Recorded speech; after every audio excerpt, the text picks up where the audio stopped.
शुरुआत करेंगे इस वक्त जो खबर आ रही है राजस्थान से, उसके साथ। राजस्थान में कांग्रेस का झगड़ा एक बार फिर से बढ़ता नजर आ रहा है। सचिन पायलट से मिलने उनके घर कांग्रेस के 8 विधायक पहुंचे हैं। ये इस वक्त की बड़ी खबर आ रही है जयपुर से, जहां एक बार फिर लगता है कि इस साल कांग्रेस में सचिन पायलट और अशोक गहलोत के बीच झगड़ा एक बार फिर से बढ़ जाएगा। सचिन पायलट के घर मिलने पहुंचे हैं 8 कांग्रेस के विधायक। काफी बड़ी हलचल इस वक्त की यही है जयपुर से। क्यों मिलने पहुंचे ये विधायक? क्या एक बार फिर से अशोक गहलोत की सरकार के खिलाफ कोई कंप्लेन है जिसे लेकर वो उन्हें घेरने की तैयारी कर रहे हैं?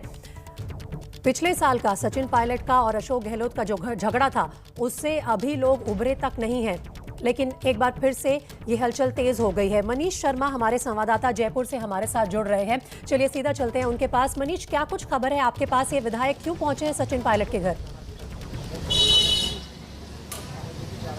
जी बिल्कुल प्रीति, इस वक्त मैं सचिन पायलट के सिविल लाइंस के सरकारी घर पर ही मौजूद हूँ। और ये जो विधायक जिनका हमने जिक्र किया, ये 8 विधायक हैं जो सचिन पायलट के बिल्कुल निष्ठावान विधायकों में गिने जाते हैं।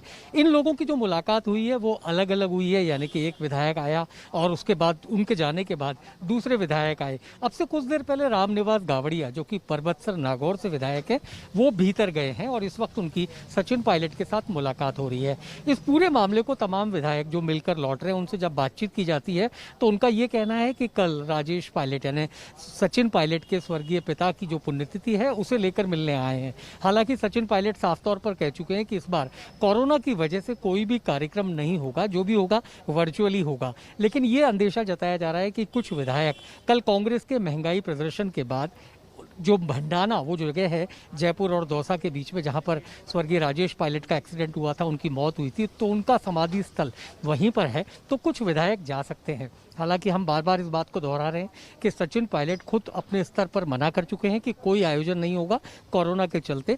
लेकिन ये विधायक एक एक करके मिलने आ रहे हैं और जैसे कि हम शुरू से कह रहे थे कि 10 तारीख और 11 तारीख वो दिन होंगे जब विधायक सचिन पायलट के पास जाएंगे उनके पिता की पुण्यतिथि के नाम पर मुलाकात के लिए। तो ऐसा ही ये सिलसिला चल रहा है। 8 विधायक कुल यहाँ आए हैं और अभी जो रामनिवास गावड़िया हैं वो भीतर सचिन पायलट से मुलाकात कर रहे हैं। जी प्रीति। लेकिन मनीष, क्या इसके साथ साथ अशोक गहलोत का जो कैंप है वो भी इस हलचल पर नजर बना के रखा हुआ है? क्योंकि उन्हें जरूर थोड़ी सी इस वक्त अनकंफर्टेबल फीलिंग होगी, क्योंकि पिछले साल ही एक बार कांग्रेस का जो ये अंदरूनी विवाद था वो बहुत खुलकर सामने आया था। सचिन पायलट का पूरा कैंप एक तरफ हो गया था।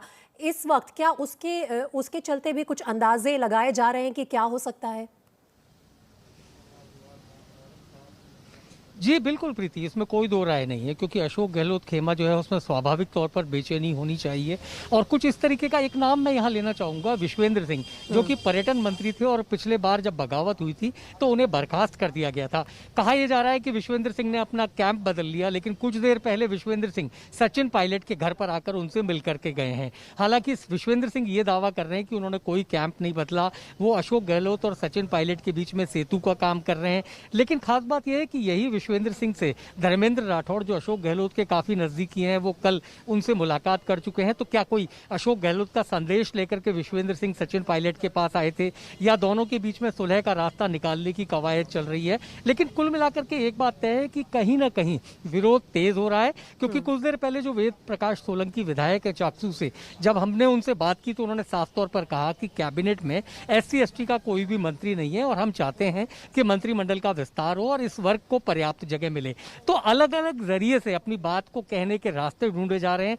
सचिन पायलट के यहाँ पर आने वाले विधायक जो हैं वो उनके बेहद निष्ठावान विधायक हैं और ये विधायक अभी राजेश पायलट की पुण्यतिथि के नाम पर सचिन के पास आ रहे हैं। लेकिन ऐसा नहीं हो सकता कि राजनीतिक चर्चाएं ना हो, ये अपनी ओर से बात कर रहे हैं। देखना ये होगा कि क्या 11 जून यानी कल पुण्यतिथि के मौके पर ये विधायक जुटते हैं और वो जगह भंडाना जो है वहां पर जाते हैं अपनी ओर से श्रद्धांजलि देने।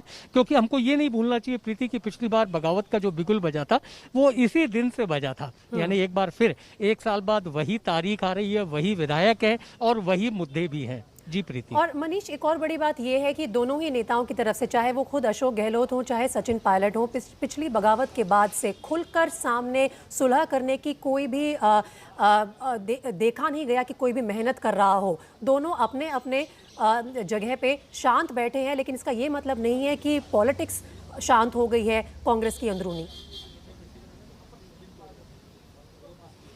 जी बिल्कुल, ऐसा बिल्कुल नहीं है प्रीति कि दोनों की तरफ से जो पॉलिटिक्स है उसमें अपनी तरफ से चिंगारियां चल रही हैं। लेकिन मैं यहाँ पर एक बात बिल्कुल, अगर समीकरण की बात की जाए तो इस समय अशोक गहलोत का पलड़ा भारी है, क्योंकि सरकार के लिहाज से उनके पास पर्याप्त संख्या है।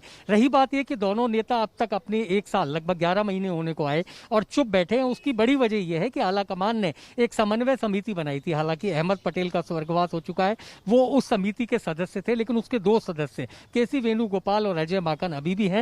लेकिन सचिन पायलट ने जो 2 दिन पहले मुद्दा उठाया था वो यही कहा था कि 10 महीने हो चुके हैं और हम कब तक इंतजार करेंगे। राजनीतिक नियुक्तियां हो रही हैं, लेकिन उसमें कांग्रेसियों की उपेक्षा की जा रही है। मंत्रिमंडल विस्तार की चिंगारी लगातार सामने आती रहती है। तो दोनों पक्ष, इसमें कोई दो राय नहीं है कि दोनों के बीच में मनमुटाव है, दोनों के बीच में विचारों का सीधे तौर पर मतभेद है। लेकिन इस मतभेद की वजह से कांग्रेस आलाकमान को यह तय करना पड़ेगा। सबसे अहम बात प्रीति जिसको हमको समझना होगा वो ये है कि ये समय, क्योंकि कल ही जितिन प्रसाद कांग्रेस छोड़कर गए हैं और पंजाब की समन्वय समिति को अपनी रिपोर्ट देनी है। ऐसे में संभवतः सचिन पायलट गुट को यह सही मौका लगा होगा कि आलाकमान पर दबाव बनाने का यही एक समय है, क्योंकि एक तरफ आलाकमान पंजाब से परेशान है, दूसरी तरफ जितिन प्रसाद के पार्टी छोड़ने से कांग्रेस को बेहद जबरदस्त धक्का लगा है। तो ऐसे में अगर ये कैंप इस समय खुलकर आ रहा है तो राजनीति की यही मांग है कि दबाव के चलते आलाकमान पर इस प्रकार का एक और दबाव बनाया जाए ताकि राजस्थान का मसला भी हल हो सके। जी प्रीति। बिल्कुल मनीष, और आपने सही बात कही। आला कमान जो है पार्टी की, जो इस वक्त दिल्ली में बैठी है, उनके पास काफी सारे सरदर्द हैं। पंजाब एक तरफ, कर्नाटका दूसरी तरफ, और अब एक बार फिर से राजस्थान में अगर इन दोनों बड़े नेताओं के बीच का कलेश फिर से सामने आया तो पिछले साल तो स्थिति संभल गई थी मनीष, लेकिन इस साल भी संभल जाएगी ये कोई जरूरी नहीं है।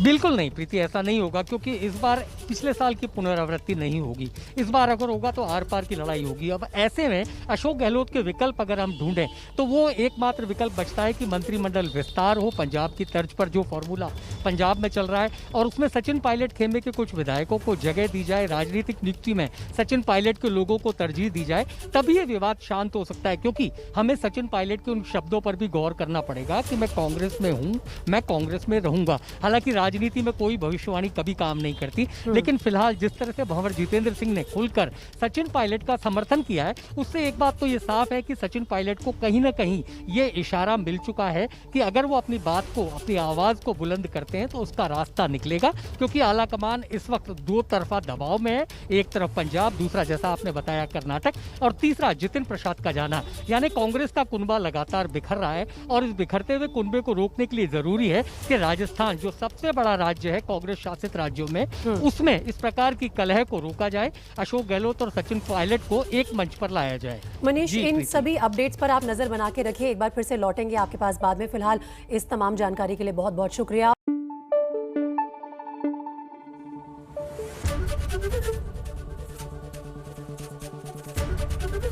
एबीपी न्यूज आपको रखे आगे।